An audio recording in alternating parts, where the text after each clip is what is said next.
Fala aí, galerinha. Eu sou a Érica Castilho. Estou voltando aqui para falar um pouquinho mais para vocês sobre empreendedorismo, tecnologia, gestão e e-commerce.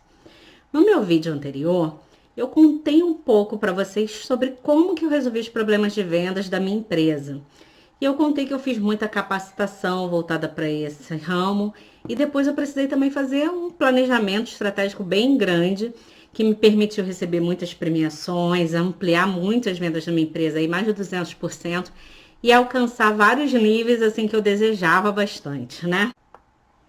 Já hoje eu vim falar um pouco mais para vocês sobre como que eu fiz o aumento dessas vendas da minha empresa com pouco investimento, né? Na maioria das vezes a gente não tem muita grana para investir. Quem está iniciando um negócio ou quem tem uma pequena empresa, um negócio eu presa, você trabalhando sozinho, a gente está sempre ali com caixa baixa, tendo que segurar a grana. E muitas vezes os empreendedores acabam cometendo um grande erro, que é cortar o investimento de marketing. Investimento não é um custo, viu? Tudo que você coloca em marketing vai te dar retorno no futuro, então por isso é considerado investimento. Mas normalmente quando você tem uma crise, as pessoas querem logo cortar o dinheiro que elas estão gastando com marketing, achando que não vai dar em nada. Só que se você corta o investimento no seu marketing, o que acontece é que você não consegue vender mais. Então você também deixa de realizar vendas e isso não é nada bom para o seu negócio. Ou seja, existe uma relação entre o investimento e as vendas. Seja um investimento de tempo que você esteja fazendo para fazer as campanhas da sua empresa, fazer divulgação, ou um investimento monetário mesmo que você faça ali para fazer, patrocinar, né? Todas as campanhas que vão ser realizadas dentro das suas áreas digitais ou através de outros meios offline que você queira fazer. E uma coisa que eu descobri quando eu fiz o meu planejamento e eu precisava ali saber tudo, né, que eu iria fazer para minha empresa crescer e os meus números bonitinhos, todos os meus relatórios que daqui a pouco eu vou falar um pouquinho para vocês quais foram os números que eu precisei utilizar para isso. O que eu notei é que eu acabava perdendo muito tempo para atender meus clientes.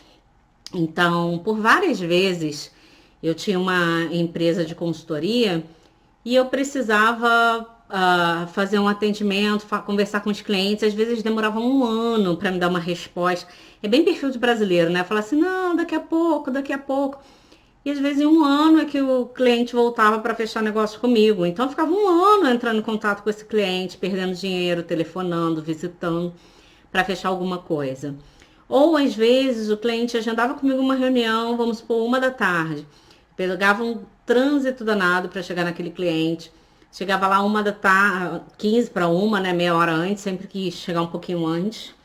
E o que que acontecia? Esse cliente me dava chá de cadeira. Eu ficava lá meia hora esperando, 1 hora. E quando você trabalha, tempo é dinheiro, né? Então, se eu tô ali parada, sentada esperando um cliente, eu não tô trabalhando, eu não tô gerando renda. E isso para mim era muito ruim. Já aconteceu, por exemplo, de eu ir num grande cliente que a gente já atendeu para e-commerce, para propor um novo negócio. Eu fiz uma viagem para outro estado, eu era do Rio, eu fui para São Paulo. Era no interior de São Paulo, eu gastei bastante com todo esse percurso. E no final das contas, nesse chá de cadeira, quando o cliente me atendeu, ele me deu 15 minutos só de reunião. Então a gente tinha agendado 1 hora de reunião, ele atrasou por 45 minutos e me falou: a gente tem que conversar rapidinho porque eu tenho que sair. E isso, para mim, era uma grande perda de produtividade. E eu sei que acontece também com muita gente da área do varejo, né? Às vezes o cliente ele vai até a sua loja, se você tem uma loja física, por exemplo, anda, olha, não compra nada. Ou às vezes é um cliente, você utiliza uma metodologia aí de trabalhar de porta em porta, né, para mostrar os objetos. Recentemente até uma empresária aqui de Orlando conversou sobre isso, com essa crise. Ela trabalha em porta, trabalha com eventos, né, para demonstração de bijuteria. Ela falou, não estou vendendo nada, porque com a crise a gente não encontra ninguém. Então eu sei que existe essas dificuldades para vocês que estão nesse ramo de varejo, vocês querem vender o produto, às vezes o cliente liga um monte de vezes, pergunta, entra no chat, pergunta, mas acaba não comprando ou demora demais. Então a gente tem um grande custo de aquisição desse cliente. E é muito importante que a gente saiba exatamente a hora de desistir de um cliente. E para isso a gente tem que ter os nossos processos bem estabelecidos. Érica, mas eu sempre tenho que continuar atendendo o cliente. Nem sempre. A gente tem que ter uma linha limite, saber exatamente quanto eu posso investir para adquirir um cliente, porque se eu gastar demais com o cliente, pode acontecer do dinheiro que ele me deu de retorno nem valer a pena o que eu investi para ficar com ele, entendeu? Então a gente tem que ter esse feeling de saber a hora em que a minha negociação esfriou, a hora em que minha negociação vai terminar, para poder saber exatamente a hora que eu tenho que de parar de atender esse cliente, tá? E aí, qual foi a solução que eu dei? Quando eu sentei para fazer o meu planejamento e eu tinha notado esse problema, eu comecei a pensar exatamente nesse custo de aquisição do cliente, quanto eu poderia gastar com cada cliente, quanto eu poderia investir no meu marketing, quanto eu poderia usar de tecnologia para digitalizar meu negócio, aumentar minha produtividade. Então, fazer formas em que eu pudesse ganhar produtividade ali dentro e usar a mesma tecnologia ao invés de perder tempo utilizando outras coisas. Eu estudei sobre essas tecnologias. Vou deixar até um link aqui para vocês, que eu fiz um vídeo falando sobre 12 tecnologias que vocês podem utilizar para trabalhar de casa, gerir o seu negócio através de casa, que é bem interessante.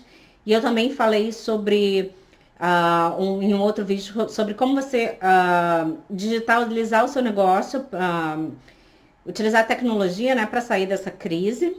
Então, vou deixar os dois links aqui para vocês na descrição e vou tentar colocar aqui em cima para vocês. E eu também fiz toda essa parte de estudo para saber o que eu iria utilizar.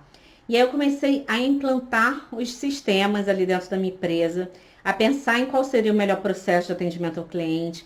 E quando eu comecei a fazer isso, eu comecei a ganhar mais tempo dentro da minha empresa. Então, ao invés de ficar aquela 1 hora parada do cliente, eu conseguia marcar uma conversa com ele online, por exemplo, e aí eu não precisava perder aquele tempo no trânsito, eu não precisava tomar chá de cadeira do cliente. Eu comecei a automatizar, utilizando robozinhos que iam já respondendo o meu cliente para mim, ao invés dele ter que falar com gente. E aí eu comecei a não precisar de tantos funcionários para fazer aquele atendimento. Eu aumentei as vendas, melhorei minha qualidade de vida. Então, o tempo que eu perdia no trânsito, eu estava fazendo outra coisa. Eu estava malhando, eu estava estudando, então eu estava fazendo coisas que eram mais interessantes para mim.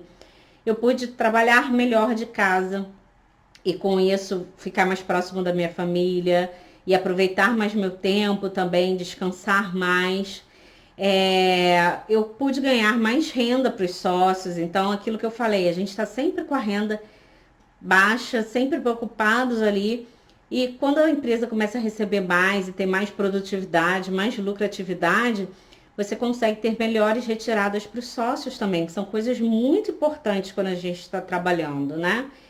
E aí, com tudo isso, eu pude melhorar ali a minha empresa. Então, eu aumentei as minhas vendas, mas com pouco investimento. Eu não precisei utilizar tantos recursos, porque eu parei em um determinado momento para planejar, fiz todo o planejamento estratégico para fazer aquele passo a passo de como eu teria que fazer isso. Então, foi algo muito importante ali para as minhas vendas, tá? E se você quer saber mais informações aí sobre isso, gente, não esqueça de se inscrever aqui no meu canal, visitar o meu site www.ericacastilho.com. Lá no site eu fiz um post super interessante falando sobre esse assunto dentro do blog. E através do site vocês também podem acessar alguns e-books e alguns artigos que eu deixei disponível para vocês, tá? E no meu próximo vídeo eu vou estar aqui contando para vocês, falando sobre um estudo de caso, como foi o processo de planejamento de melhoria de e-commerce que eu implantei dentro da Petrobras, no projeto ali dentro, o que a gente fez e como a Petrobras economizou 1 bilhão por ano, R$ 1 bilhão por ano, através dessa melhoria do e-commerce deles. E que, além disso, trouxe muita satisfação do consumidor, daqueles que estavam ali fazendo as compras junto à Petrobras. Então, não percam esse próximo vídeo, porque também vai dar muito insight, muitas ideias para vocês de como vocês podem agir no seu e-commerce. E eu acho que vocês vão adorar, vão curtir bastante, viu? A gente se vê no próximo vídeo. Tchau, tchau, galera!